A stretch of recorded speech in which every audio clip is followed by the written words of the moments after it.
বাংলার Christopher Nolan খ্যাত MD ইকবালের দিন শেষ। আমাদের নতুন পরিচালকের বাংলাদেশ। আপনারা কি পরিচালক ভাইটাকে চিনতে পেরেছেন? উনি হচ্ছেন আমাদের দেশের সেরা পরিচালক এমডি ইকবালের ভাইয়ের লাইট ভার্সন, যিনি নাম্বার 1 শাকিব খানকে গোনাই ধরে না। যেমনটা আগে আমাদের বাংলার ক্রিস্টোফার নোলান বাংলার কিং খানকে গোনাই ধরত না, তার সিনেমার সাথে পাল্লা দিয়ে সিনেমা রিলিজ দিয়ে সুপার ডুপার ফ্লপ করে নিয়ে বলতো আমি এই সিনেমা বানিয়ে অনেক গর্ববতী, তেমনি আমাদের এই বিজ্ঞাপন পরিচালকও বাংলার কিং খানের সিনেমাকে গোনাই ধরে না। তার সিনেমা শুনে আরো হেসে উড়িয়ে দিয়ে দুই একটা জোকস বলে। এটাই আসলে গুণী পরিচালকের বৈশিষ্ট্য।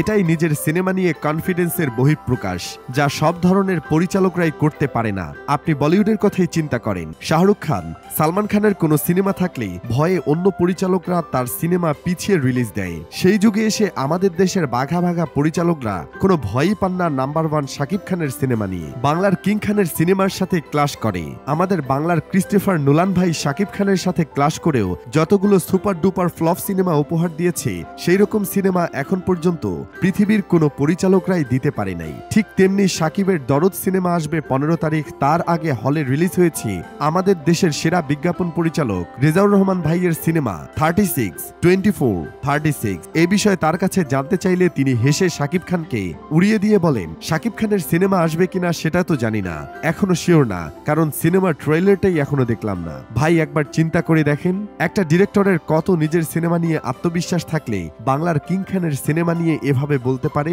তবে সিনেমার নাম দেখে আপনাদের কদম জোড়া কান্ধে উঠে যেতে পারে, কিন্তু ভয়ের কোনো কারণ নাই। পরিচালক নিজেই বলছে এটা একটা সাইজ ভিত্তিক সিনেমা, তাই নামে 3টা সাইজ দেওয়া হয়েছে, যার যেটা ভালো লাগে আর কি। এই সিনেমা রিলিজ হয়েছে কয়েকদিন হয়ে গেছে, কিন্তু বেশিরভাগ মানুষই জানে না।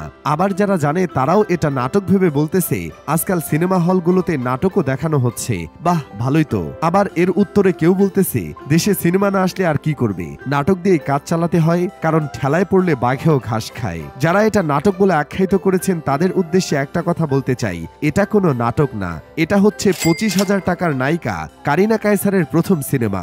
আশা করি তার জন্যই সিনেমা ডজন খানিক অস্কার পাবে, কারণ এক আপুকে সিনেমা হল থেকে বের হয়ে বলতে দেখলাম Karina Kaiser is the best actor in the world. আগে দেখতাম কন্টেন্ট ক্রিয়েটর মাসুমকে বেশিরভাগ নাটক সিনেমার নেগেটিভ রিভিউ করতে, কিন্তু তাকেও দেখি সিনেমা দেখতে গিয়ে প্রশংসা করেছেন। আসলে এই দুনিয়াতে চাপের উপরে কিছুই নাই।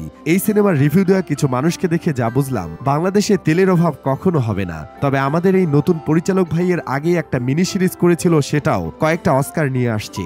আশা করি এই সিনেমাও অস্কার নিয়ে আসবে। তার ধারণা অস্কার নিয়ে আসার ক্ষেত্রে সিনেমার নাম কোনো ফ্যাক্ট না, নাম যা ইচ্ছে তাই হতে পারে, ভিতরের কাহিনী থাকলেই হলো। যাই হোক, শেষমেশ আমি গোলাম হোসেন একটা কাজের কথা কই, আসলে আমাদের দেশের পরিচালকদের একটু মিলেমিশে থাকতে অসুবিধা হয়, এই জন্য সিনেমা ইন্ডাস্ট্রির এই অবস্থা। তবে সেখানে 25,000 টাকার নায়িকা সিনেমা করা শুরু করছে, সেখানে সিনেমা ইন্ডাস্ট্রি কোথায় গিয়ে দাঁড়িয়েছে সেটা তো আর বলতে হবে না।